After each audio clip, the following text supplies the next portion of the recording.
What is going on, everybody? Welcome to Yahoo Fantasy Forecast. I'm Justin Boone, filling in for Matt Harmon today, and joining me today is the one and only Scott Pianowski. Scott, how are you doing, man? It's been a while since we've chatted like this. Yeah, it's been a while. I want to congratulate you on a great first season at Yahoo. You're kicking Appreciate it. butt with the rankings as you usually do, and the show has been excellent with you and Matt, and it's just nice to have you in the family. And I knew that you wouldn't do a program with me until your Buffalo Bills came to New England and ripped my heart out, which they did on Sunday. Spotting New England a 21-point lead, no big deal. Josh Allen is still alive in the MVP race, and so buys are over, fantasy playoffs are here. There's a lot to break down, and I'm looking forward to a great show with you. Well, as much as I don't want to do this as a Bills fan, I feel like I need to give you some props, because when we were in Vegas this summer, we did some bold predictions.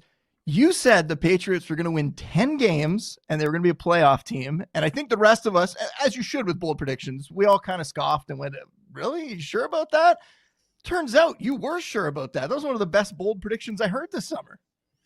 I appreciate that. It takes some of the sting out of our Tucker Kraft pain, right? I mean, we basically endorsed him for like 15 straight weeks all summer. He looked fantastic. He looked like a right answer at tight end. Of course, other right answers at tight end are emerged since then. We'll talk about one of them today, but I appreciate that. Look, to anybody, we'll get to the fantasy in a second, but all you want with your Bills, all Colin wants with his Cowboys, I don't know what team Matt's rooting for this week, but all I want with my Patriots is to be relevant, to be interesting. I have a text thread with people I grew up with, and when the team stinks, it's no fun to be on that thread, and people don't even watch the game sometimes. And now we're all engaged, we're all experiencing it in real time, and that's just one of the great things about the NFL and fantasy is a sense of community, of the experience that we share. So it's just been fun. The team is really good. Again, they got the coach right, they got the quarterback right, and they're set up to be competitive for the next window of seasons, whatever that turns into. A lot of times NFL windows don't stay open as long as we expect, but as a Patriots fan, and nobody's going to feel sorry for Patriots fans because they had everything go their way, all the green lights. And of course, we just saw another franchise, that was kind of took over for the Patriots, who are in a weird situation today. We'll talk about that too. But all we want is relevancy. All we want is the team to be good. And they're good again. Coach right, quarterback right. So I'm looking forward to that. I don't have any delusions that this is a super team. The defense was exposed on Sunday. I don't think it's been a great defense all season anyway. Obviously, the schedule has helped out, but it's been a really fun season, and I'm really looking forward to seeing what happens with May and with Vrabel, the next 3 to 5 years. Yeah, well, lots more good Bills-Patriots matchups to come in the next few years, I'm sure, and maybe even again in the playoffs. We'll see, Scott. It might happen, right? It might be through New England for the Bills to get to the Super Bowl this year. I'd like to see it. It's great matchup anytime those two play. But we got a lot of stuff we got to go over here. We got to start off. Just a reminder to everyone, the structure of the show, it's the same as always, even though Harmon's not here. First segment, it's going to be Trust Meter. We're going to talk about some NFC offenses. Second segment, we're going to do the exact same thing, but we're going to flip over to the AFC for those. Third segment, one more round of the Trust Meter. We're going to talk through some running backs. And then, of course, we'll finish it off in the fourth segment with my waiver wire pickups heading into week 16, a very important week, and it's going to be tricky. We're going to have to dig through, and try to find some guys that you can get into your lineup. There's a couple, but it's going to be difficult here. Let's talk about some of the news that's out there. And I mean, we just kind of mentioned it from the Bills' perspective. This is a great season because Patrick Mahomes is not going to be in the playoffs this year. Patrick Mahomes eliminated from the playoffs. Terrible to see him get hurt in this game as well, but it was already kind of heading in that direction for the Chiefs to lose and to not make it to the postseason. And now this is the first postseason, Scott, with not having at least one of Peyton Manning, Tom Brady, or Patrick Mahomes since 1998. That is just a wild run. And again, if Josh Allen can't get there this year, I don't know when he will. And we talked about it already, like before the show, we were talking about the Bills, the Patriots, how they're doing. We brought it up already on the show. We're not going to make this a Bills Patriots episode, even though those are our favorite teams, but it looks like both those squads are going to have a really good shot to make the Super Bowl this year with Mahomes not around. And man, still, that bold prediction by you was incredible. As for the news today, all right, Jaden Daniels out for the season. And we kind of saw this coming, right? The Commanders are going to shut him down. They don't have anything to play for here. This is the smart move. Don't risk this guy. Does this move the needle for you at all, Scott, in terms of any of the Commanders' fantasy assets, or were you surprised by this at all? No, it seems like the prudent play that they're out of contention. Daniels hasn't been healthy all year. It really scares me how all the vibes are the same as Robert Griffin Jr., right? Wins the Heisman. I know. Goes to Washington. Season of hope. Playoff season. Everybody's excited. And the next year, Daniels, in this case, Griffin, couldn't stay healthy. Now, that was an ACL, I think, or a knee blowout, a much more serious injury than an elbow injury. You would think Daniels would make a full recovery next year, but I just hate how those vibes line up. Everything is so similar. Of course, we knew Washington had all the green lights last year. They win all the close games, a couple of comebacks that were miraculous. This year, they built a very old team, which didn't seem to make sense. The McLaurin contract stuff went late into the summer. He's had a lost season. I think this offense is, 75, 80% octane with Mariota. He's actually been one of the better backup quarterbacks in the NFL, and I think somebody might give him an interesting contract next year, and we'll see what happens. He is a free agent, I believe, but Washington had no choice here. You nothing to play for. Daniels isn't healthy. Why put him in harm's way? And also, they maybe an overcorrection because he got hurt in a game that was lopsided. I think it was the Seattle game on Sunday Night Football where that injury finally hit. So at this point, you reboot, you evaluate who you need to evaluate, and you hope to have a healthy Daniels for next season. Yeah, I was kind of surprised they brought him back the first time. Mm-hmm. And then, of course, as soon as he gets banged up again, there was really no reason here. But I'm with you. Like, Mariota can keep this thing going. I've said before, right? He's like 70, 80% in this offense with Mariota. And having McLaurin back lately, we're going to talk about him perhaps a little bit later. But he's been fantastic in the 3 games back, and I really hope that he can keep that up. Another notable piece of news today, Bashal Tutin, somebody that I know fantasy managers talked a lot about before the season. People were drafting him. We were very excited about him. He's going to undergo surgery on his finger. He's done for the rest of the fantasy season here. He might come back in the playoffs in real life, but not going to have him as a stash play the rest of the fantasy season. Travis Etienne, I mean, he's been killing it regardless. He is a locked-in RB1 for fantasy. Do you feel, though, Scott, like you saw enough from Tutin, like to generate all that hype that he did? And, I think even I thought at some point he would get a shot to maybe take over that job. But Etienne played so well. And now going into next season, like, do you think we've seen enough from Tutin that dynasty managers can feel good about him potentially being a starting running back in the NFL at some point? Or was this maybe a bit of a disappointing first season for him? I mean, because it's just the first season, obviously the future is unwritten and you want to stay open-minded. Players do improve. Think of how Blake Corum, how much better he looks with the Rams than he did before this season. But Tutin's stock has come down. I know a lot of people thought before the season started that he could win this job quickly. He could be a September factor, that Etienne could be moved aside just on talent. And we saw everything's fallen right for Etienne. He's been great.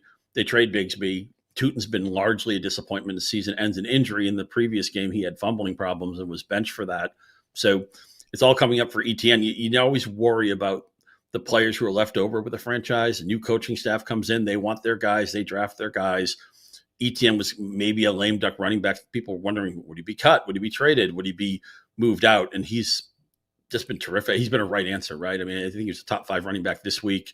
And he's gone from somebody like, can I trust him? Can I start him? Can I flex him? Okay, is he an RB2? Now he's, as you said, squirrely in that he's grown out of the start sit. I'm not getting any more Etienne questions. Everybody knows to push play on him, and the entire offense has really taken off. We'll talk about some of that stuff later. But I think Tutin's stock has taken a pretty good hit, knowing that he's still young and a lot to learn here. But people thought that maybe he could win this job on merit at some point during the 2025 season, and he never really got close to accomplishing that goal.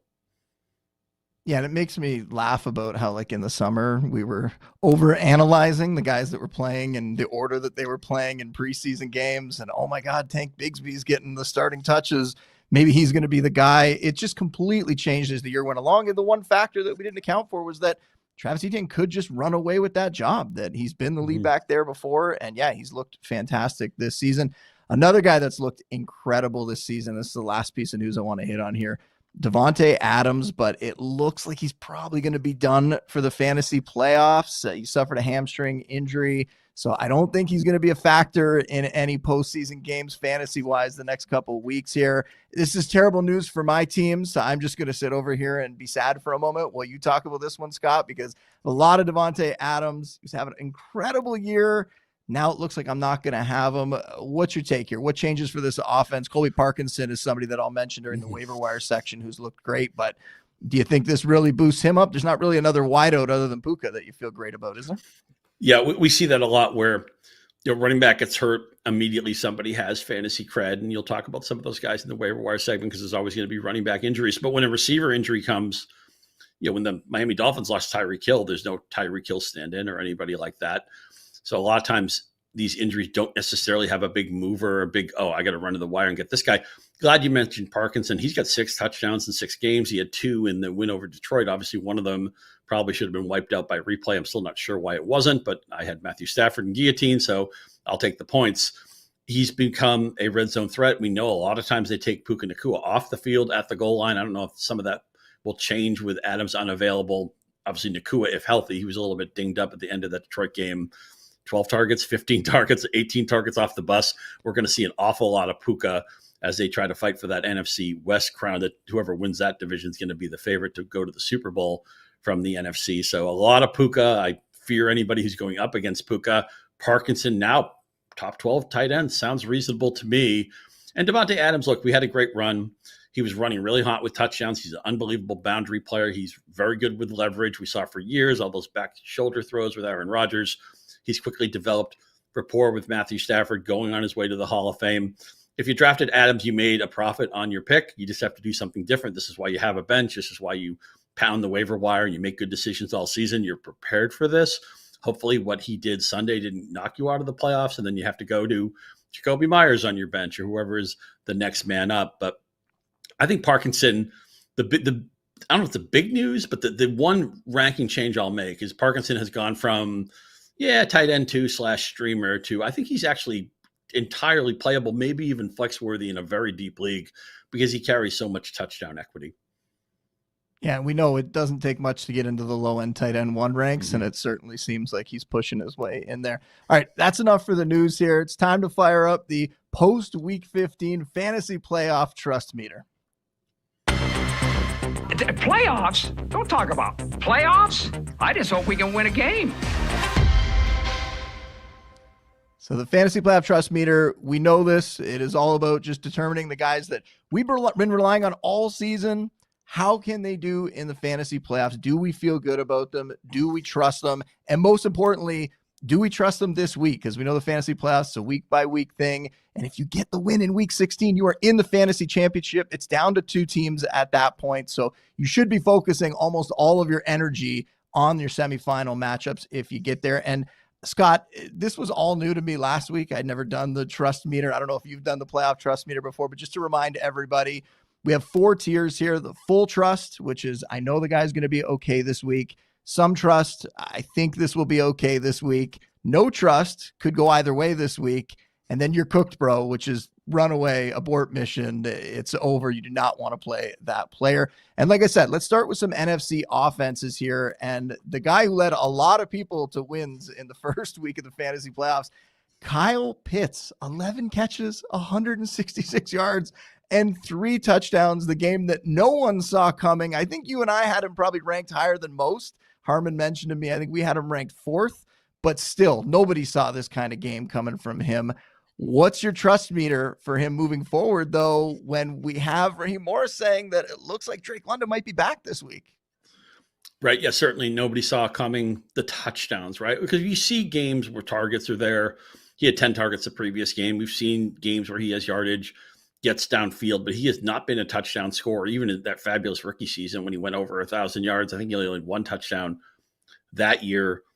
But Pitts, I put him in the trust, in the circle of trust, in the full trust, whatever you call it, the number, the grade A ranking. And the only reason why, Justin, is because at tight end, it's Trey McBride in his own world. And then there's, Bowers and Kittle, you're going to play them. I don't see why Kyle Pitts isn't as good as anybody else, right? I mean, Travis Kelce just lost Mahomes. We'll get to the Chiefs later. There's a lot of tight ends who are in and out. They share reps. I mean, even like when the Ravens had the Bengals last week, they didn't take advantage of it. That was a disappointing game. I think they only threw 12 passes in that game. If you have Pitts, he's not your backup to one of the big 3, you're going to start him. And I would think 6 to 9 targets, 6 to 10 targets off the bus. He maintains some goal line equity. Obviously, we would like him more if London doesn't play, and we like him less if London suits up. Although you could also make the case that if London's on the field, maybe the octane of the offense is better. Maybe they move the ball more. Maybe the rising tide that lifts all boats, that type of thing. But I get it. You're out there, you're thinking, Kyle Pitts, man, the moment I start him, he's going to have 23 yards. I know everybody's thinking that, but again, I can only see 3 tight ends who are obviously in front of him. And then it's like, Dallas Goedert or Pitts, that's a discussion to me. Jake Ferguson's kind of fallen off. Kelsey, I don't know what to make of Kansas City. We'll hash that out in a little bit, but I think Pitts we talked about you and I having him at tight end 4 last week. And, anytime I can share a right ranking with you, I'm happy to do it, because again, you have absolutely been masterful for that your entire career. And I'm so glad you're doing it for Yahoo now, but I got to figure Pitts is in my top 5 going forward. So I want to feel that way. I really do. He has been great, not just a big game last week, over 80 yards in 3 straight games here, but the return of Drake London is what has me scared. And the whole point you made about not being able to trust many of the tight ends after the top couple guys, I totally agree with you, but I think that just means I'm worried about all of them. I don't know that feels like all of a sudden that means Pitts rises. I think he's just in this big group of guys who are kind of more like low-end tight end ones that pop up for big games once in a while. And again, with Drake London off the field, Kyle Pitts has been a top 5 fantasy tight end. He's been fantastic.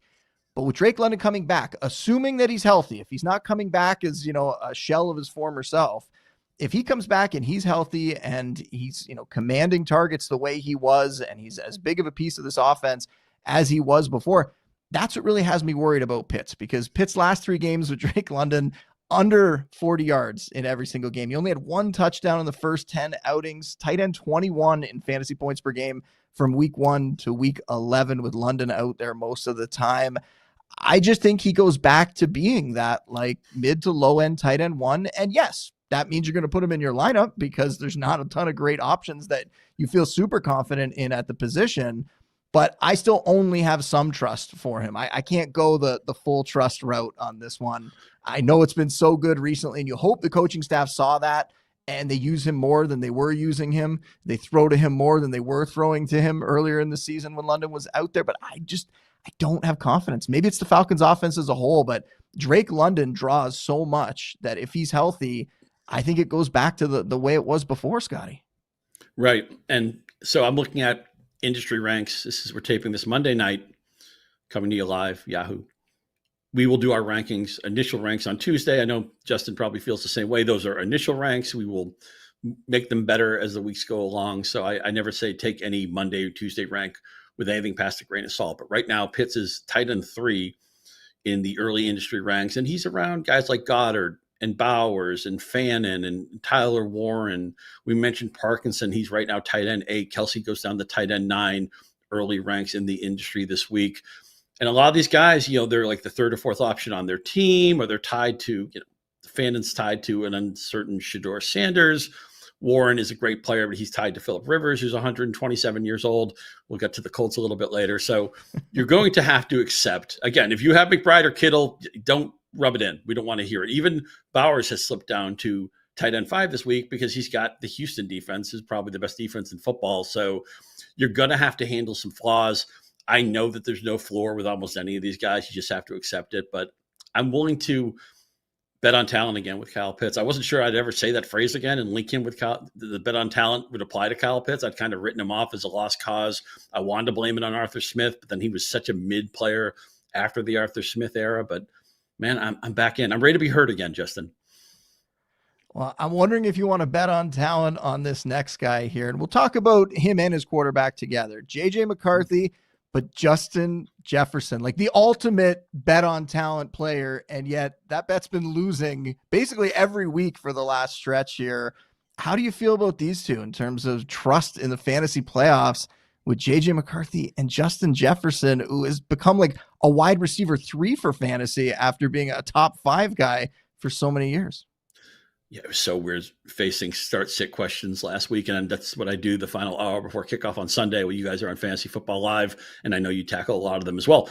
Justin Jefferson, a start-sit question. It's such uncharted territory. And what's unsettling to me Because look, I'm a Kevin O'Connell, walking to the burning building guy. And when McCarthy got off to the poor start, I'm like, O'Connell, he's done it with other quarterbacks. He's done it with lesser talents.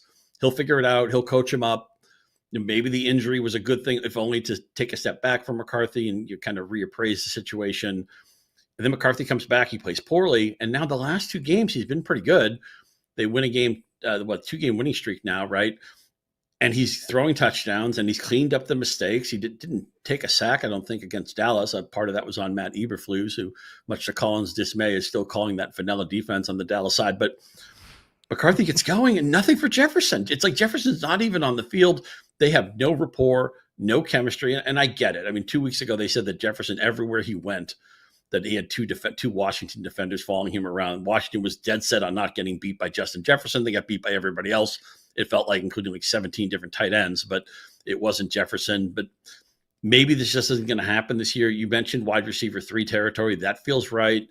If you've built a really strong team, made the right pickups, made the right trades, I don't think Jefferson has to be in your lineup. I am not somebody who says, oh, you got to play the name guy. You got to play the first round pick. You got to play the guy, you're going to feel better if you go down with him. No, play whoever you think is best. So I put some trust on JJ McCarthy. I hope you don't have to play him in super flex formats. He's probably a serviceable quarterback too. We saw the mobility check in with that touchdown against Dallas. And again, I like how he's being coached up, but Justin Jefferson, I have to say no trust. If you have something else that's working right now, even if it's Jacoby Myers, I'm fine with it. Even if it's a player, I don't know, maybe Khalil Shakir you could play over Justin Jefferson. I would never say this back before the season, but I'm not going to get married to the names. I only want the numbers. And right now, Justin Jefferson, just no chemistry in this offense. I don't trust him. I think it's okay to bench him in week 16. I agree. And I can't believe that I'm actually going to say this, but like, I almost feel strangely, if you need a player at his position, I almost feel strangely better about playing McCarthy this week than I do about playing Justin Jefferson in my lineup, which is just the most bizarre thing. And part of the thing for McCarthy is the matchups, right? Like you mentioned, the Commanders, the Cowboys, it's been pretty easy for him, but now he gets another easy one. He's going against the Giants. They're one of the 5 easiest matchups for fantasy quarterbacks. And so I think he can come through again because he's been putting up okay stats the last 2 weeks, where Jefferson, he's had the same easy matchups and it just hasn't been there. So how can we have any confidence that he is going to come through even against an easy opponent? I mean, failed to reach 25 yards each of the last 2 games. And the most recent one, it's 8 targets. Like, it's not even like they're not throwing the ball to him. He had opportunities. He could have caught a touchdown in the end zone. He dropped it. I mean, I think McCarthy maybe needs to do that Josh Allen thing that he had to do early in his career, where he needs to figure out some of the pace on the ball at different points of the field. You might not need to completely wire it to guys, but regardless, Jefferson always seemed like he came down with a pass like that, and now isn't, even in the easiest matchup. So yeah, I'm right there with you. And it's so bad. Like, I was pretty close to saying you're cooked, bro, for Justin Jefferson. And at any moment he could come back and put up a good game, but that's kind of where we're at with him now, which is just incredible. Let's talk about another young quarterback. Let me just say one more thing. Oh, sure. Go ahead. What do you got? I should have mentioned this earlier in my missive about Jefferson. So they trotted this stat out last night. Of all qualified quarterback to receiver matchups, targets, okay, the lowest quarterback rating in the league is when JJ McCarthy targets Justin Jefferson. I mean, how is that even possible? Like, yeah. It is so bizarre. It doesn't make sense. And there's been a lot of stuff like that this year, right? Like the Lamar Jackson stretch where he was, no touchdowns and under 10 fantasy points, 3 straight games. And you could point to the injury, but still no one would have predicted that kind of stuff. It's wild. I mentioned there was another young quarterback I wanted to discuss here, Tyler Shuck on the Saints. And Harmon talked about Shuck impressing him a few weeks back. And I kind of pushed it off. I was like, yeah, he looks all right. But to me, he's still just like a decent backup long-term. I don't think he has a legit shot to start, but he has looked a little bit better recently. For him, we're talking more about, super flex 2 quarterback leagues here, but what's your playoff trust meter for Tyler Shuck? Yeah, I gave some trust to this. I mean, but 18, 22, and 18 points the last 3 weeks.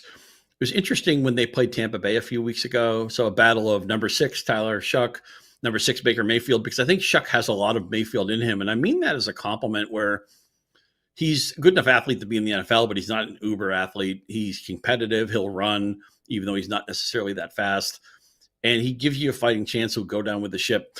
I like that they play with a faster pace with the Saints. I think Kellen Moore has done some good things. I think at least the arrow's pointing up in the organization where they have the right coach.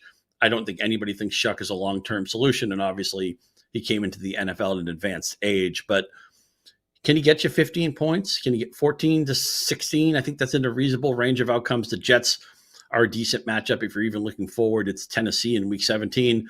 As you mentioned, we're talking about quarterback 2/3 territory. This is nobody you would play over anybody in the top 12 or so, top 14 or so, but a little bit of running upside. Maybe Neal doesn't play this week. Maybe Shuck has to carry more of the offense. We like his receivers. Vele's come on of late. Olave, of course, is a great player. Juwan Johnson has been right around that tight end 12 cut line all season where you're, a starter every week. He hasn't been maybe a smash, but he's been more useful than not. So the Saints are a competitive team that I feel they usually are going to lose. They did find a way to beat Carolina. Maybe it's because Carolina can never be trusted as a favorite. That goes back several years. But I like that they play fast. I like that they move the ball. I mean, look, at least Shuck's been good enough that you can play Olave and not really worry about it, right? Another guy who's grown out of the start-sit questions. He was in them early in the year, and people now realize that Olave is firmly in the circle of trust. But I think Shuck is I talked about, I think before the show, about having a super flex problem of my own where I had to look at every backup, the Phillip Rivers and the Brady Cooks and Kenny Pickett's last week. I would have loved to have Tyler Shuck available in a league like that. He'll probably be somewhere in the 17 to 22 range on my board and a very viable super flex candidate. All right, let's keep moving here to a veteran wide receiver that got a little help from a very last minute player getting ruled out, Rome Odunze, on the weekend. Literally the final moments before kickoff, that news came out. DJ Moore on the Bears goes on to have a fantastic game, catches a couple touchdowns here. But was that just because of the injury situation and the last minuteness of it all? Or is this a guy that we can actually trust here, Scott?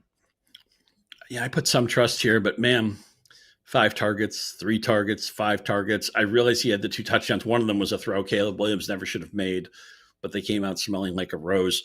When everybody's healthy here, Odunze's the number one. We've seen Loveland spread his wings in recent weeks. Burden has done some nice things. I still don't think DJ Moore is a long-term answer for the Bears. I don't think they're really in love with him, and they're just never going to get the volume. Green Bay, a difficult matchup in week 16. So I said some trust, but if you want to say which way you're leaning, is it a green light? Is it a yellow light? Is it a red light? It's a yellow light that could easily turn red. I hope you have somebody. He's not a proactive pick for me. I would say DJ Moore reactive pick, playing the trust game. I put him in the some trust category. Yeah, and we don't really have all the information. We're recording this on Monday, and we don't know about the injury situations. It definitely seems like Rome Odunze is going to miss some more time. Normally when a guy aggravates an injury that he already had, it takes even longer to get back from the aggravation. Luther Burden also came away with a little banged up in this game with an injury, so we'll have to pay attention to that, see if he's going to play. And Moore's just been so boomer bust before this, right? Like the most boomer bust, like under 5 fantasy points in 4 of his last 6, but over 20 fantasy points in the other 2, including this weekend. So I'm just, I'm the same as you. So some trust. You could put him in your lineup, but I wouldn't necessarily feel great about it. Let's do one more quick here. We mentioned him earlier. We were talking about Jaden Daniels. Terry McLaurin. I really like what I've seen. 7 for 96 and a touchdown, 3 for 41, which fantasy-wise, bit of a down game there, but he's looked really good. This week it was 3 for 69 and a touchdown. Do you trust him, Scott? Can we put him in now that we know Jaden Daniels isn't coming back and it is going to be the Mariota show? Yeah, but he's run plenty of reps with Mariota and been productive with Mariota. You like that big game was against Denver, which was a bad matchup. So McLaurin showing his chops to be able to do it against anybody. It's so interesting that Moore and McLaurin are next to each other, because for years I used to call them the "it's not your fault" all-stars, where they'd have 3 to 5 touchdowns every year, and it was always because their quarterback play was so poor. And we were all excited last year. Finally, McLaurin has a star quarterback and had a great season, got the big contract. And then this year, everything has gone wrong. But Washington's one of the few teams that isn't totally screwed if the backup has to play. Mariota's been that good. He's a guy who was obviously a star in college, number 2 pick. I think he's earned himself maybe a chance to compete for a job somewhere next year. So Terry McLaurin in the some trust category, he's going to be, I would think, 26 to 32 on the receiver board, a lower end wide receiver 2, a higher end receiver 3. I wish it wasn't Philadelphia this week, but if they throw a touchdown, it's going to be him. I mean, Deebo Samuel seems like he's just about done for the season as far as being effective. I don't know what's going to happen at the running back situation. They could be playing from behind. McLaurin probably looking at 7 to 9 targets and maybe a 35-40% chance at a touchdown. I'd be thrilled to roll him out as a wide receiver 3, and in a decent league of depth, I think maybe he's even a wide receiver 2. And you mentioned the matchup with the Eagles, which is kind of scary, but in the last couple of years, 3 of his last 4 games against the Eagles, at least 86 yards or a touchdown. So he's gotten there for fantasy most of the time, even when he is playing the Eagles, even though we know how good they are. We're going to jump to our first break here, though. After the break, though, we're going to pivot over to the AFC offenses and talk about some of those coming up next.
And we are back, and we hit on a bunch of NFC offenses before the break. Scott, like I said, let's get into some from the AFC. And we got to go back to the Chiefs, man. This is a huge story. Patrick Mahomes not being around for the rest of the year. They're going to have to go to Gardner Minshew, who is a quality backup. Like, we've seen him step into some offenses before and be able to keep things going. What is your trust, though, in some of the fantasy assets in this Chiefs offense? I mean, we're mainly looking at Travis Kelce and Rashee Rice, but what's your trust level for them for the fantasy playoffs? Yeah, I put no trust with Kelce. He's going to be closer to tight end 10, 11, something like that for me. Gardner Minshew is a limited backup. Kelce started to show his age. He's 36. He's got marriage plans, wedding plans to make, Rhode Island next summer. 2 or 3 washout games in the last, say, 6 weeks. That was with Mahomes. Now it's Minshew. Now, look, Minshew will get all the reps. He's a professional quarterback. Andy Reid will scheme things up. But I feel like it used to be that Kelce would get over the middle and run over a couple of guys, and he'd make these explosive plays. And now I feel like he's almost like a catch and fall guy. And that's what happens when you've played as long as he has. And he was the guy. He was Trey McBride before Trey McBride, with the tight end one who just Godzilla'd over everybody else. But I think you're looking at 4 or 5 catches, maybe 45 to 55 yards this week and no touchdown. It's playable if you don't have a great tight end, but he's no longer an automatic start. I could not give him a trust tag. Yeah, I mean, for Kelce, the thing I'm worried about now, and we have to factor this in for the entire offense, but with like the air let out of the balloon, does that change things? And that's something that we have no metric for. Like, that's very narrative based, but this is a team that has made the playoffs every season for how long? This is a team that's always like have eyes on the Super Bowl. They're trying to win another Lombardi trophy. And now that's off the table and Mahomes isn't out there, and that has to impact them. Now, the matchup this week, I believe they get the Titans, don't they, this week? Like it's going to be fine. I think against the Titans, I think Gardner Minshew will be okay. I think they'll be able to put up some points in that game. But overall, I am thinking that there is going to be a bit of a letdown for this offense in terms of like their motivation, their excitement to get onto the field, knowing now that they're not going into the postseason. Yeah, I'm glad that you mentioned this. I mean, the game has a heartbeat, right? I mean, as much as we're film driven and analytics driven and data driven and all that stuff, these players are human beings. You wonder if there's, some kind of, letdown from that. I also wonder, I don't think Kelsey's going to play next season. I think he already knows this is his last season.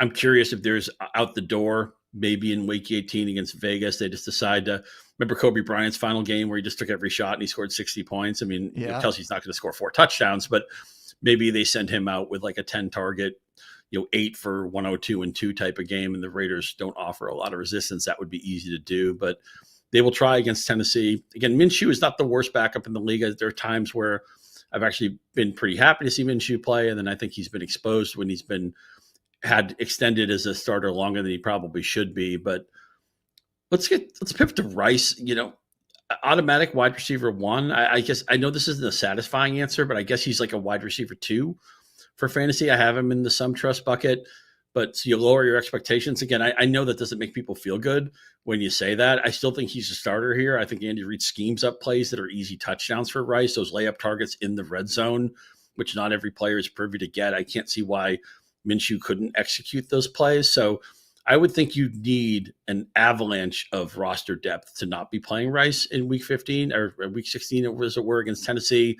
But tell me, maybe just down a tier, is that enough for Rice, or what are you doing with him? Yeah, I would agree with that. Like, I don't know that he's a guy that you go out there and chuck the ball up to him and let him just continue to make plays on his own. I agree that he's got to be schemed up, and they'll continue to do that. But I think I'm just coming back to the idea that if this was a harder matchup, I would be a lot further out on this Chiefs offense. But because they're getting the Titans, I'm like kind of giving them a pass to some extent, maybe only bumping them down like, 5 spots instead of bumping these guys down 10 spots, 12, 15 spots kind of thing. Yeah, I think you're still going to play Rice, and you're probably still going to play Kelsey as well, but this will be a big data point this week to kind of see how he's approaching this, if they are still using him the same, or if they just start to dial back some of his snaps, because, why are you going to put him out there and max him out at his age, at this stage of his career, when it kind of seems like this is probably going to be that final stretch for him. What about if we go to the other side of the field from that game? We go to the Chargers and their offense, and we just have some very tough decisions every week fantasy-wise with the running backs, the receivers. Aronde Gadsden finally popping up and doing something again. Wasn't the biggest game, but was the best we've seen from him in a while. What's your trust meter level on these guys? It's no trust. It's really simple. You look at the way the Chargers want to play with an offensive line that's got injuries all over the place. And now Justin Herbert with the broken left hand, the last 3 weeks, 20, 26, 29 pass attempts, and he's been sacked 14 times in 3 games. They are trying to hide their quarterback because they don't want him to get hurt. They don't want him to be overexposed. They know their offensive line isn't good enough, and they're trying to Marion Hampton and Vidal their way down the field and win games 22-19, win games 16-13 like they did against the Chiefs. Dallas would, you think, put up more of an offensive fight, and then it's Houston and Denver the next 2 weeks, and those are going to be your first team to 16 probably wins both of those games. So I don't think there's any volume here in the passing game. I don't think Herbert is going to do as much running as he's done recently because he doesn't want to get hit. And even when they do throw the ball, we know they kind of spread it around. They have Quentin Johnson didn't play in week 15, but they have 3 capable receivers. They have a rookie tight end who's been good. They have running backs who can catch the ball. This team reminds me of, you think of what the Steelers have been in previous seasons where they want to turn every game into a rock fight, 16-13, 17-12, that type of thing, rely on your defense, and this Chargers defense is awfully good. We saw that against Kansas City last week. This is going to be a team that wants to bleed the clock, run the ball, not take chances, and not get their quarterback hit and try to heal up for the playoffs. I think it's going to be a horrible investment, the Charger passing game in the fantasy playoffs. It's funny because I wanted to say you're cooked, bro, on this one. And yet it's kind of the same thing with the Chiefs from the last part there, which is the matchup is kind of good enough that it just keeps them out of that range. And I'm with you. It's no trust for me, but it's not far off from going all the way into the worst. Only because of Dallas. Only because of the Cowboys. Yeah, it's really only because if they're making JJ McCarthy look good, then heck, maybe they can come out and the Chargers can have a big game. We could see a bunch of these guys put up decent stats. But yeah, I'm with you. The backfield being a split, the pass catching core really just, they're spreading the ball around like you said, and no one's really popping up with big games there. Even the Arundagatsett one, it was like 61 yards or something like that, no touchdowns. Like that's fine, and I feel great for him because he had been down low for the last like 3 or 4 weeks, and yet still, 60 yards, no touchdowns, not really going to win you a fantasy matchup. And I just don't know, with all the offensive line injuries, with Herbert's injury, it's almost impressive that they've continued to win games, and hopefully they can get through this and eventually potentially get some guys back, get Herbert a little healthier. I don't know though. Right now in fantasy, I do not feel good having any of these guys in my lineup, and I'm going to try to avoid it at all costs. What about the Colts offense here, Scott? I mean, the Phillip Rivers of it all. I joked last week, I wasn't even sure if he was going to make it through the game against that Seahawks defense. He made it through the game. He gave them a chance to win fantasy-wise. Didn't see a lot of great stats from that passing game, but how do you feel now that we've seen Rivers here? How do you feel about this Colts offense moving forward? Yeah, I put him in some trust this week. Been over the track once. Seattle on the road was just a horrible draw, right? It was one of the 3 or 4 worst opponents they could have had. And given that was a competitive game, I realized it was a low scoring game. I realized the Colts didn't, but they had 14 or 15 first downs. They barely made it over 200 yards. So it wasn't like they coated themselves in glory, but at least Rivers have another week of practice. They have good skill talent around him. And that's really what we're trying to figure out, is that you don't want to play him. If you have to play him, have him help you, but can we play Pittman? Can we play Warren? Can we play Alec Pierce? And I think we moved all of those guys down one tier when Rivers came back into play. And that feels about right to me. Maybe you start Warren, Pittman, a wide receiver 3.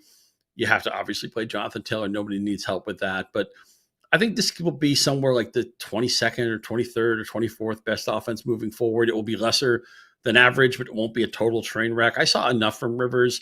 I realized the stats weren't very good, but I think that the matchup and the limited amount of time he had to get ready just put him in a position where that's the best he could do. I think he'll be improved in week 16. And I think the ancillary pieces, the stuff surrounding him, will actually be quasi-playable for fantasy managers.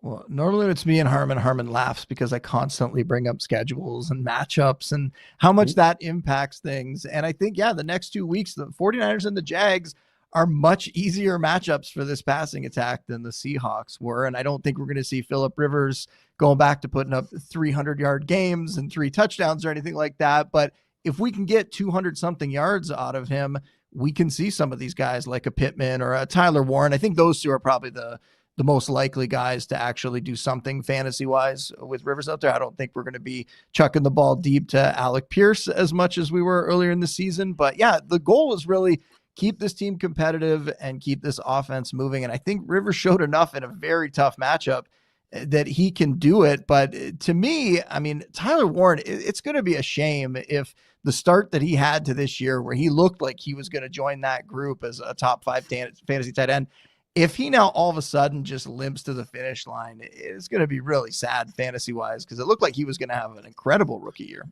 Yeah, I was having some fun with the Bears saying, did they take the wrong tight end? Nobody said that in a while, because Colston Loveland has started to gain ground and maybe has surpassed Tyler Warren. Let me ask you, just on the cuff, Keeper League, Dynasty League, would you be more interested in Warren or Loveland going forward?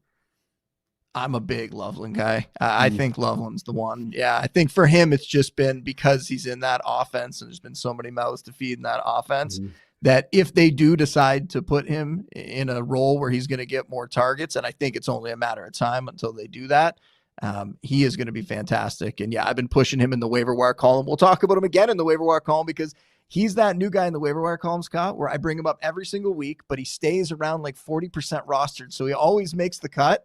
And yet we have to talk about him every single time. And I'm spoiling it now, but we will talk about him again a little bit later. What about if you get to like a Tyler Warren or Colby Parkinson, who we mentioned earlier? Who would you go? You seem really big on Parkinson. Who would you go between those two? Yeah, tied to Stafford, tied to all that goal line equity. I just say, I see Parkinson getting 4 to 6 targets. Maybe Warren can get, 6 to 8, but half of those are going to be inside the 15-yard line. And with Sean McVay calling the plays, with Matthew Stafford throwing them, with Devontae Adams, one of the greatest touchdown scorers we've ever seen, not available, I feel like Parkinson's better than 50% to score a touchdown this week. I think that is probably true. It's a wild thing to say, but yeah, it definitely seems like it's true. Speaking of touchdowns, saw a lot of touchdowns from this guy. Trevor Lawrence just goes off for a career game. I feel bad for anybody that was playing against him in the fantasy playoffs this week, because he was leading people to fantasy, well, at least to fantasy wins and to the next round of the playoffs. And he might potentially lead people to fantasy titles. Looking specifically at Lawrence and BTJ, Brian Thomas Jr. here, who is a guy that's taken a ton of flack, including on this show all season long. Tried to stay positive, tried to hope that he would eventually come back around. The last 2 games, we've seen a little bit more from him here. What's your trust meter in terms of what we just saw from Lawrence and from the guy who at the beginning of the season we thought was going to be his number 1 receiver in BTJ, although I'm not quite sure that that's the case anymore. Yeah, I went some trust with Lawrence. I went with no trust with Thomas. Now, this is a week 16 exercise. They're playing the Broncos, and I think that's a worse matchup for Thomas than it is for Lawrence, in part because Lawrence gets the boost from everything that's working in the Jacksonville offense. That's Etienne as a pass receiver, 3 receiving touchdowns last week. Who saw that coming? Brenton Strange has been useful. Myers has really gotten comfortable in this offense. They got Parker Washington back last week. Thomas has played better. So there's enough tools involved for Lawrence, and he also is active as a runner. Quarterback 1, quarterback 13, 5, 7, 11, 21, 12, 14, 13, 5.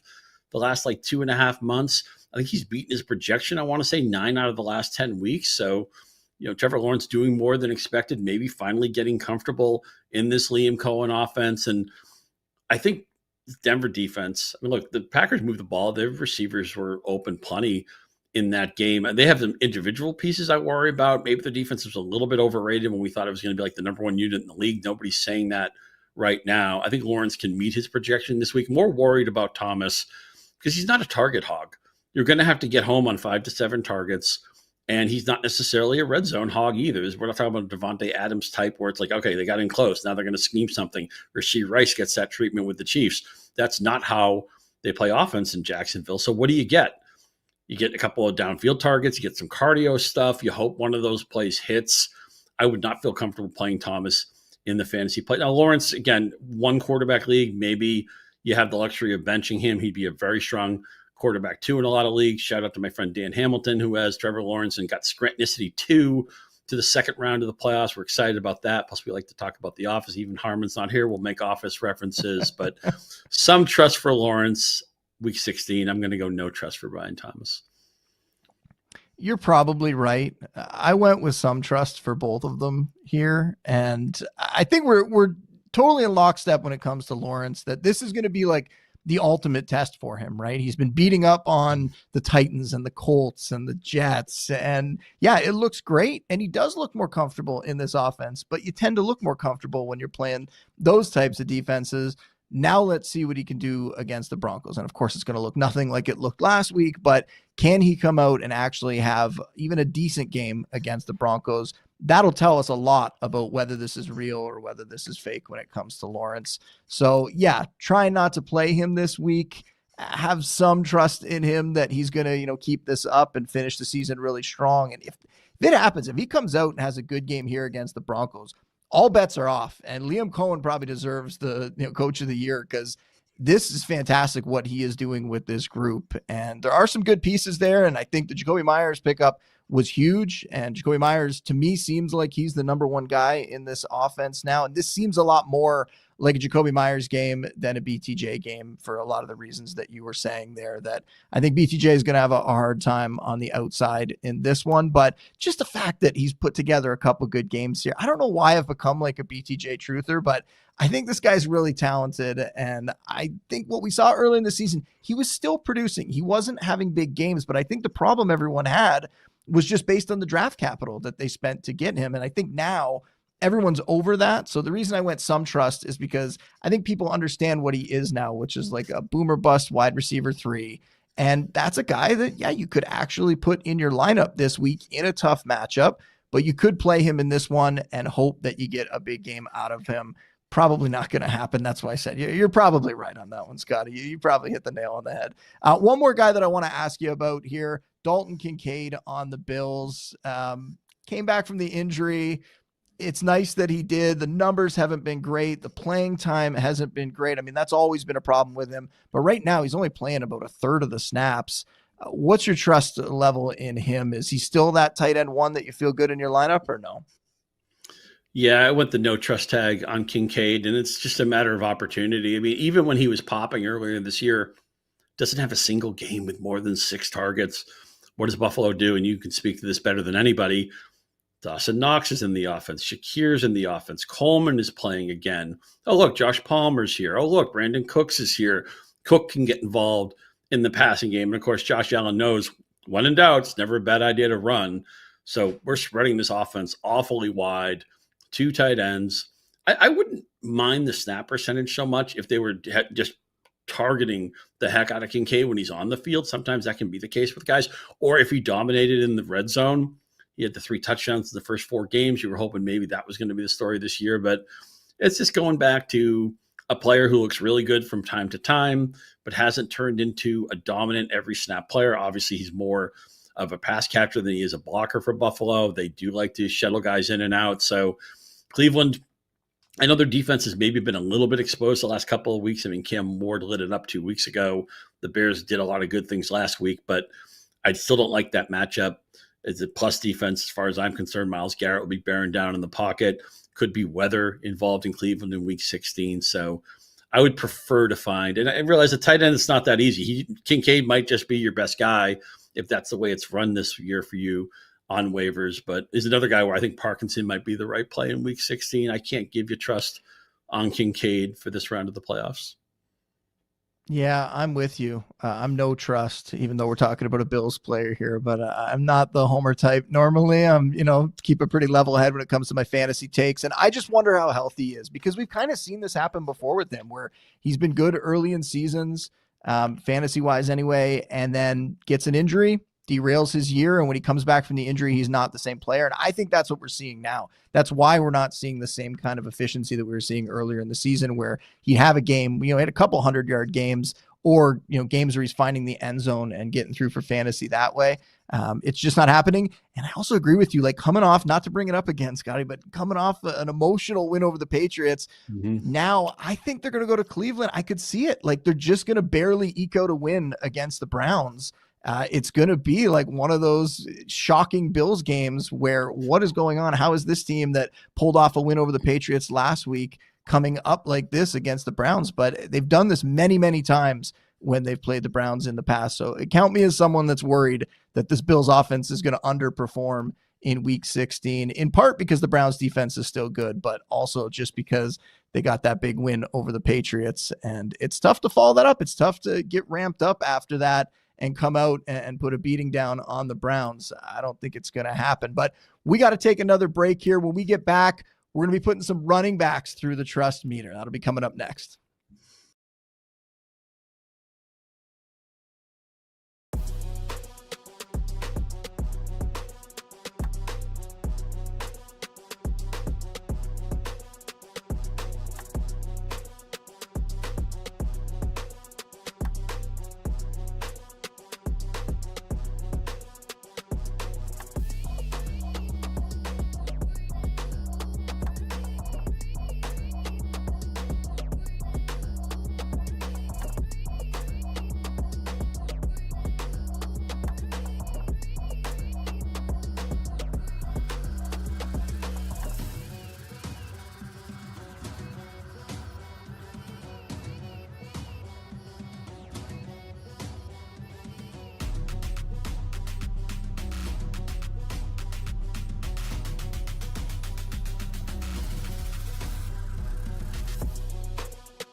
And we are back, and we got one more round of playoff trust meter to talk about here. Scott, let's go over some running backs, some guys that I think people might be worried about putting in their lineups. They have to use them probably because we're going to talk about some guys who are like top 20, top 30 players, but should they feel good about having them? The first guy that I want to go over here, Quinshon Judkins, outside of one big catch, he's had a couple quiet games here the last 2 weeks. And that's unfortunate because the matchups aren't the worst. He's actually somebody that Harmon and I talked about who might finish the season strong, who could actually put up some decent fantasy stats. And last week, Dylan Sampson was out. You thought, okay, we're going to see him get involved more in the passing game. Really, none of this has materialized. And I worry that the Browns are getting to the point in the season where maybe they just kind of start packing it in. I don't know if that's the case or not. There was some weather at play last week as well. What do you think about Judkins, who I think by all accounts looks like a really good back? He's had overall a pretty good rookie season in terms of his play on the field. And yet stats wise, it kind of seems like he's starting to drop the ball a little bit here down the stretch. Yeah, since the bye week, he doesn't have better than 4 yards a carry in any game. I realize that can be a noisy stat, but 1.8 against Chicago, 1.9 against Tennessee, 2.9 against the Raiders. And he's sprinkled into the passing game. He's not as good of a pass catcher as Sampson. It did help. Sampson didn't play last week, so at least you got more opportunity there. Now, you see Buffalo, and look, everybody runs on Buffalo. Trevion Henderson had a huge game against them last week. It's been the Achilles heel of that defense, but Henderson has not been Judkins is his former Ohio State teammate. And by the way, you were so nice to me about all the things I got right on the Patriots. I was saying that the Patriots got the right Ohio State back, the Browns took the wrong guy, and for 2 months, man, did I want to burn every mention of that. And of course, it's kind of flipped now. I don't really know where the puck is headed on this one because Judkins is better than he's looked lately, and Henderson's not as good as he's looked lately, right? Everything kind of regresses to more reasonable areas. But I think part of why Judkins isn't getting going is that when offensive lines struggle, when they get hurt or they don't play well, that's usually more of a problem in the running game. You can scheme around it in the passing game. Now, maybe if you have as many injuries as the Chargers have had, that isn't an option. But I think what's gone wrong with Cleveland with some of the injuries there and some of the underperformance, obviously the quarterback play hasn't been good. I think it's like a house where the roof is about to get snow on it and debris on it, and eventually the roof collapses. And I feel like the roof was kind of collapsed on Judkins. And even with a great Buffalo matchup, I put him in the no trust file. So I didn't say you're screwed, head for the hills. I didn't give him the lowest grade here. But I'm just afraid I've already seen his stat line for next week. It's going to be 16 carries, 41 yards, no touchdown.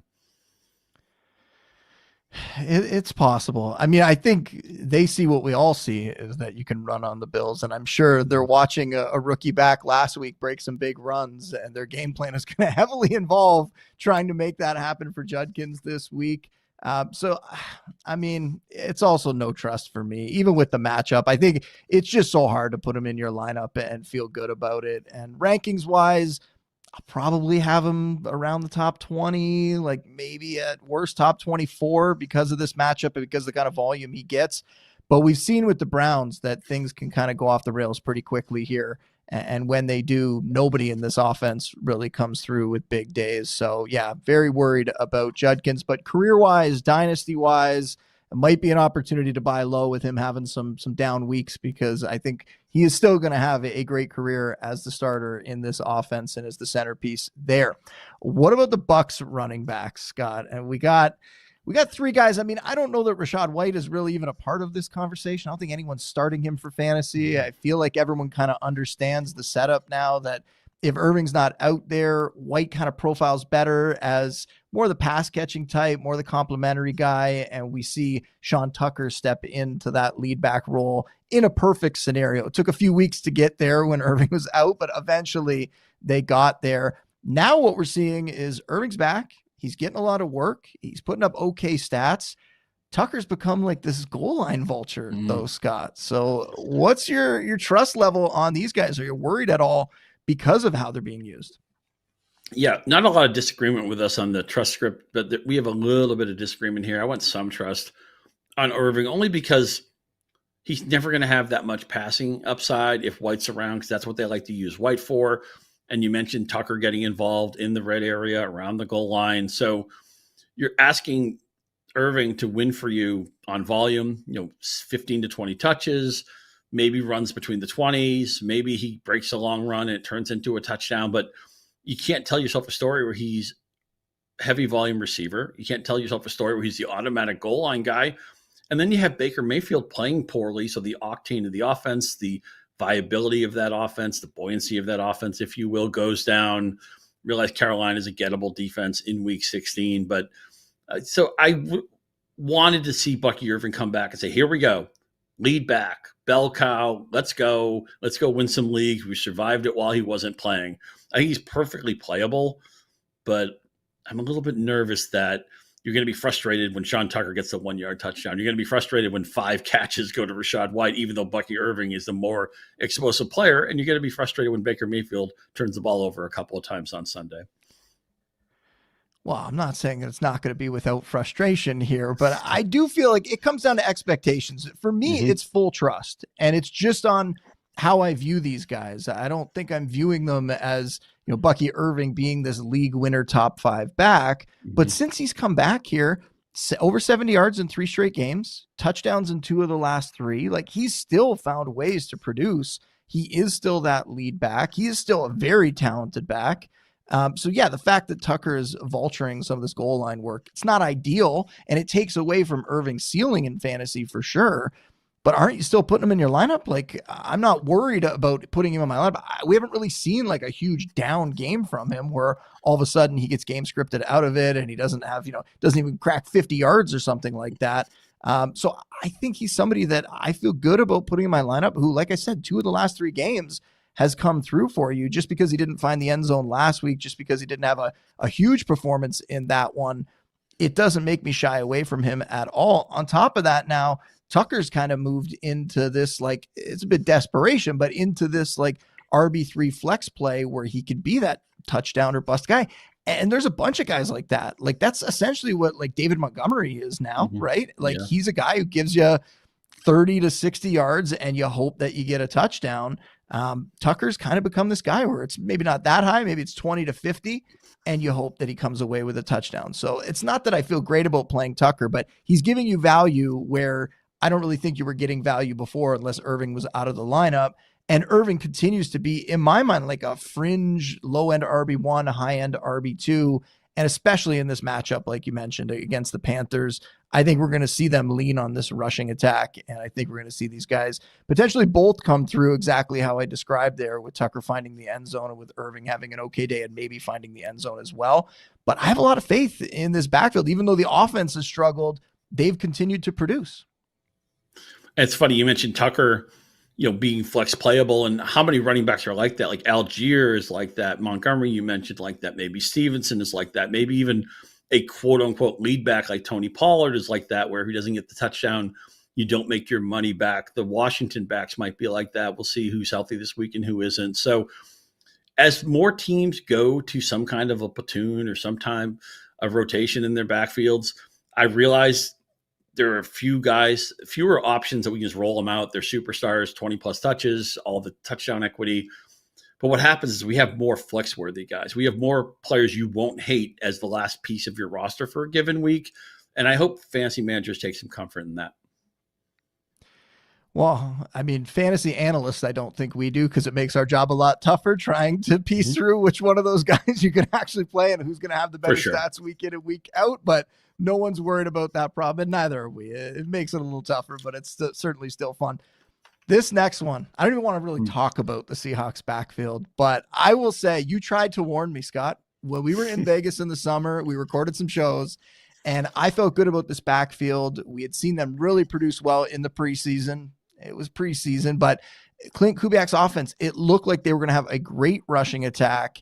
And yet I was telling everybody, go out, you get them both, draft both these guys. That guarantees you're going to have one of them that you could put in your lineup. And now we've gotten to a place where, I don't know about you, but for me, you're cooked, bro. Like, it is over here. Walker under 10 fantasy points in 8 of his last 10 games. Charbonnet under 10 fantasy points in 5 of his last 7. you can't feel good about having these guys in your lineup. I have Walker on a bunch of teams. I'm making it to the semifinals with those teams, and now I'm going to have to make a decision on whether I'm going to play him or some of the names that we're going to talk about on the waiver wire, which, like I said, we're trying to find some diamonds in the rough here. There are not like obvious stars on the waiver wire this week, and yet that's where it's come to. Are you with me here, Scott? Is it your cooked bro on this backfield in Seattle? Yeah, it's probably with a team that's 11-3, right? With only 2 running backs really getting any kind of volume. If I told you, Justin, they're going to be 11-3, defense is going to be great, and it's only going to be 2 backs. They're basically going to be healthy all year. Charbonnet missed the 1 game. Okay, here we go. But what happens? They don't get any activity in the passing game. I mean, Charbonnet's stuck on 87 receiving yards. Walker's got 176.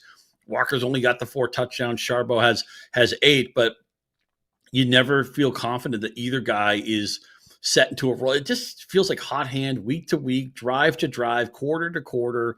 Obviously, JSN's been so good. They use a lot of tight ends. They've gotten a lot of people involved in their passing game. Darnold's had a good season, other than that one Rams game where he was terrible. But the thing that frustrates me is you don't know who the touchdown's going to go. I realize Charbonnet has 2/3 of them, but it's not like he's automatically the guy. And you can't count on either one of them to have a receiving component week to week. And so that's turned a team that should have the perfect game script to support 2 running backs into, I feel like I've spent half of my season answering, what do I do with Charbonnet? What do I do with Walker? Do I start them over? The guys we all mentioned, the Tyler Algier tier, the David Montgomery now tier, the Tony Pollard tier, the Patriots running backs. Henderson's graduated from that, thankfully. At times, RJ Harvey's been in there. He's out of it now. Kenneth Gainwell, guys like that. So that the Giants backs have been painful and fruitful at different times of the year. And this is what we do. The problem is you start either one of these guys, as well as I do, Justin, they could easily finish the day with 8 carries for 21 yards. And on the flip side, they could, Walker could have a massive game where he goes over 100 yards, but we've seen easier matchups recently where it hasn't happened. Like even last week going against the Colts, you would have thought, all right, the Colts are playing Phillip Rivers. This is going to be a positive game script. They're big favorites. We're going to see this rushing attack go off. And it just doesn't happen. It has been so hard to predict. And yeah, I think they are just cooked. And I'm looking at these guys now, like down, in that area that we're talking about of like RB3 touchdown or bust types. Like that's where they live now. They live down there. And it is an absolute shame for, talented backs, for guys who I think could be really good. And just for some reason, this offense has not been able to successfully run the ball. And yet they're still winning. So they're probably not going to change much here. One of the big surprises this past week, speaking of surprises on the whole season from that Seahawks backfield, one of the surprises this last week was in the Texans backfield. We saw Woody Marks get a little banged up, and Jawar Jordan comes out of nowhere. I am happy to say, Scott, that I actually did have him ranked, not to pat myself on the back. It was extremely low. It was like in the 80s or something like that. But I looked at that backfield and I went, okay, there's no Nick Chubb, right? They've gotten rid of Dameon Pierce, and they had elevated Jordan here. So I threw him in there, not thinking he was going to get much opportunity. Maybe he'd get lucky and, he gets a late touchdown or something like that. And he ends up going off and having a pretty good game, goes over 100 yards in this one. I can't believe it, but we're talking about Jawar Jordan. Do you have any trust with Woody Marks a little banged up? We're not sure. I think they're calling him day to day. Nick Chubb got back to a limited practice late last week. I think they're also calling him day to day. So we don't know if those guys are going to play or not.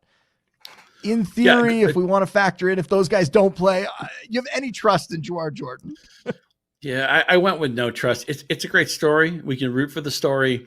I mean, Jordan was in college for 5 years, played at Syracuse for a while. I think he played with Ernie Davis and Jim Brown when he was at Syracuse, Donovan McNabb, Marvin Harrison. But he was there, and then he went to Louisville, probably played with Teddy Bridgewater for all we know. And look, 5'10", 186. This is a satellite back. This is somebody not meant to take a 15, 20 touch workload. And Houston, they're not going to tell us, right? I mean, we thought if maybe Marks couldn't play or Chubb couldn't play, could have gone Bawali get in the field. I know he's more of a pass catcher at times, but it's not like they're going to say up front, oh yeah, well, bell cow role or a starting role for Jordan. They're going to be pretty close to the vest on their plan. So the problem is you can't get to Jordan's workload before the game. You can't say, okay, paths are cleared. There's been a commitment. There's been some sort of verbalization, some coach speak.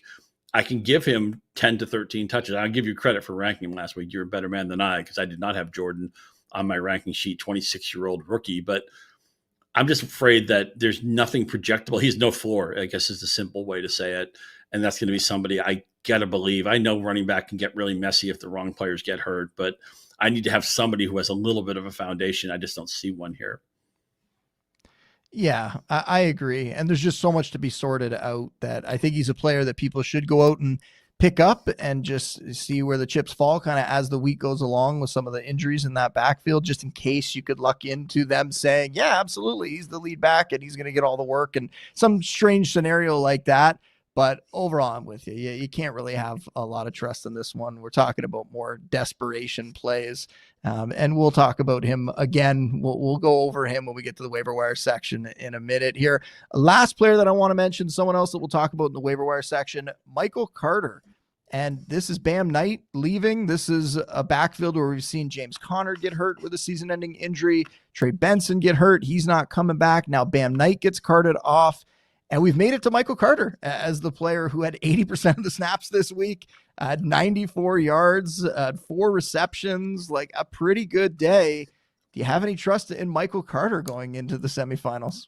Yeah, I came down with some trust. I mean, the fact that he got 94 yards somehow against the Houston defense that I think we all think is the best in football. I realized it was mostly in garbage time. Like every Arizona game is the same, right? They get off the bus, they're down 20 points. They compete like heck. Brissett puts up numbers. McBride's terrific. Usually Michael Wilson comes in and they support a running back. It may be Bam Knight with touchdown deodorant. Last week it was Carter with volume, 18 touches, 4 catches. He's not a special back, 3.3 yards per carry. There's a reason why he was basically the 4th or even 5th running back on this depth chart, depending what you think of DeMore Cardo. But you can tell yourself a story, 10 to 13 touches possible. Atlanta at times has been a leaky running defense. There's been times where they played a little bit better. I thought Dowdle would run all over them the last time they met. That did not happen. But Arizona's offense has been competent and productive with Jacoby Brissett. I realize a lot of it comes in the second half of games, but they don't give up. They play at quicker paces, and maybe they should come out with a no huddle to begin the game. Do a little K-gun, Arizona, but they play the same game every week, 9 weeks in a row, whatever it's been with the Brissett era. And so at the end of the day, you're going to be saying, Michael Carter, not really much of a back. Oh, what? He got 82 yards and a touchdown? Okay, I'll take that. And we will take that at this time of year, as people will see. Not to downplay the waiver wire section. Don't worry, I'm going to find some good ones for you, but it gets harder and harder each week as we keep going. We got one more break to take here, and when we get back, I promise Scott and I will go over the top waiver wire pickups at every position coming up next.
And we are back. And normally when it comes to the waiver wire section, Harmon tees me up here, Scott. I know you do a bunch of waiver wire work too. I'm still going to go over my list. I can't wait to hear what you think about some of these guys, though. Let's start with quarterback, where I think I already said it earlier in the show. Quarterback has been rough the last few weeks. It has been very difficult to find guys that are worthy of getting into lineups. So we have some names here. I think the first two are probably the best two options. CJ Stroud versus the Raiders. He's 48% rostered. JJ McCarthy at the Giants. Mentioned him earlier, what he's been doing, and another good matchup for him. Hopefully he can take advantage of that. Tyler Shuck versus the Jets, who everybody's beating up on the Jets right now. Maybe he can do it too. And then I have to throw one in to round out the graphic, and just in case, Bryce Young versus the Buccaneers. Definitely don't have a lot of confidence in that one, but is there anybody there that stands out to you, Scott? I think McCarthy for O'Connell, for the mobility, for the Giants matchup, at least all four of these quarterbacks are looking at favorable matchups. So as you play in the deeper leagues, as you play in the super flex formats, you can play them with some level of confidence. Stroud, obviously, exposure to Nico Collins. He can turn any play into a touchdown. We saw Dalton Schultz really spread his wings. Higgins has had moments in recent weeks, and maybe with their running backs banged up, maybe they throw the ball more proactively. In those two quarterback / superflex formats, I honestly wouldn't feel bad about any of these guys. Maybe it's because I'm still stinging from having to play some combination of Cook, Rivers, and Pickett last week. And in that superflex league, I should have gone with Jacoby Myers. I should have played a receiver, got that one wrong. I hope it doesn't cost me on Monday night. But I think these are actually pretty pliable, pretty favorable quarterback twos. Now, if you're in a one quarterback league, you have a better quarterback. You're going to play him. Hopefully the Mahomes manager had a backup. This is why we talk about roster construction being different in December than maybe it is in September. Hopefully you already addressed that. But yeah, Stroud and McCarthy look especially good to me. But I think all four of these guys will at least be in that 14 to 16 acceptable point range on Sunday. Agreed. And I think we've seen some ceiling games from Stroud and McCarthy more recently, which is probably why I'm looking at them and thinking that they're the pickups here. Obviously Stroud last week, 3 touchdowns. The Raiders are a team that they should, I would think, destroy and control, and that, Stroud might not be playing in the fourth quarter, but normally when that happens, we've seen enough points in the first 3 quarters, and the quarterback is normally a big part of those points. So hopefully he has a good game there. And then, McCarthy showing that he can run the ball, having these games where he has 3 touchdowns. Let's hope he gets another one against that Giants defense, which, is certainly a defense that is gettable. I want to keep moving, though. I don't want to spend too much time on quarterbacks. The other positions are more interesting. And at running back, we've mentioned some of these guys already. Michael Carter versus the Falcons. He's only 5% rostered, so he is going to be out there. People are going to be fighting for him. Ja'Cory Krosky-Merritt, who ended up getting in there Sunday morning. We found out that Chris Rodriguez wasn't playing. JCM plays in a good matchup, comes through for everybody. We're not sure that he's going to be the starter this week. We don't know what's going to happen with Rodriguez. It's possible that the Commanders, with not a lot left to play for, with Jaden Daniels down for the season now, why not just let your rookie run it out? Why go back to a banged up Chris Rodriguez? So I think JCM is going to have a tougher time running against the Eagles, but he's someone that people could look to, although he's right up against that 50% rostered mark. Audric Estime going up against the Jets. This is Devin Neal getting hurt last week. We'll see if Devin Neal is able to play in this one. If not, Estime was the one. It was a bit of a committee. We saw Evan Hall also get some work there, but Estime was the one that was the lead back. He was more productive. And again, the Jets are just a matchup that you want a target. We don't often have 2 players on this list that are 0% rostered, but Estime and Jawar Jordan, the next guy, both 0% rostered, Scotty. So people can't message me and say, all these guys that you're talking about, they're already taken. They're not. I promise you they are not. You can go out and get these players.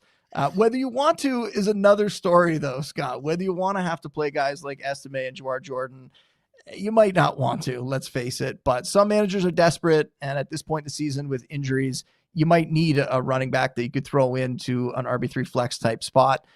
Who do you like on this list, if anyone, to play potentially in the semifinals? Yeah, it's exciting to see a couple of John Blutarski specials, the 0.0 roster tag. So not just widely available everywhere you can get these guys. They're available in my league, so they're available in your leagues as well. I mentioned Carter earlier that he won't impress you.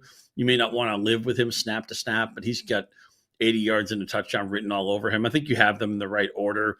hopefully we get some clarity on the Washington backfield. JCM, as you mentioned, being a rookie, Rodriguez, a veteran player of 3 years, maybe it just makes more sense to see what they have in JCM. There's been times they haven't done that where I haven't really understood it, because Krosky Merritt has looked good to me past the eye test when he's played.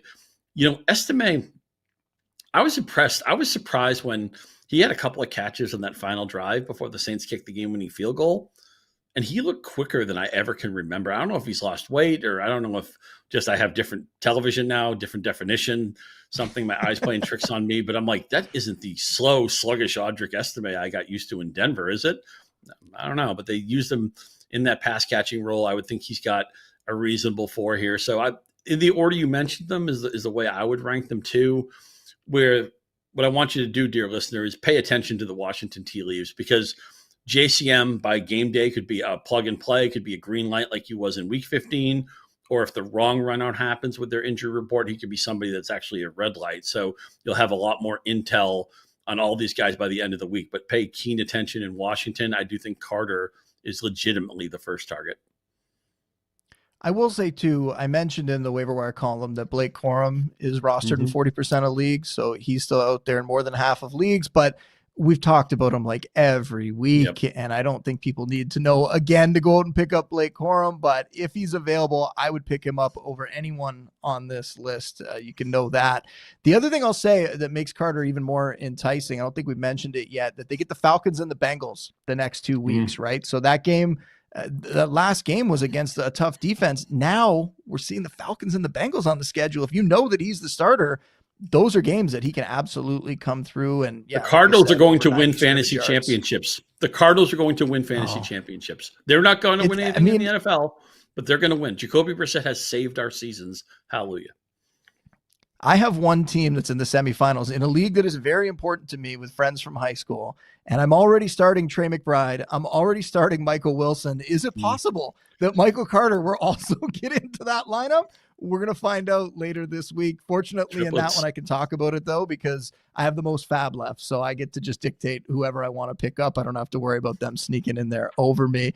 And yeah, Estime, I think because of that matchup, I wouldn't be surprised if he's the guy that goes off 60, 70 yards and a touchdown in this game.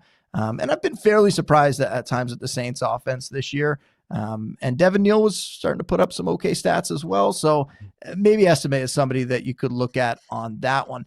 If we move to receivers here, the list, they're all guys that I like, let's face it. But at this point in the season, you'll have varying degrees of how you feel about putting them in your lineup. The first one, Jaden Reed, he's going up against the Bears.